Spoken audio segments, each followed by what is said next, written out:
One type of lateral move is a transfer, which refers to a permanent reassignment to a different job in a different location or in a different area in the organization.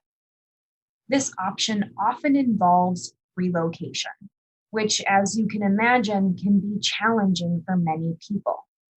Anytime an organization asks employees to move across the country or long distances for a job, the company should provide and pay for relocation assistance.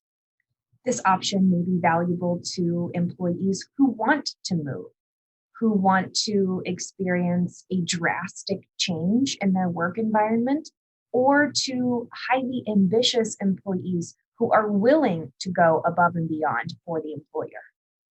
Like other lateral moves, though, transfers are not always well received by employees or by other people. Even when an employee wants a transfer, it might not look good on their internal resume.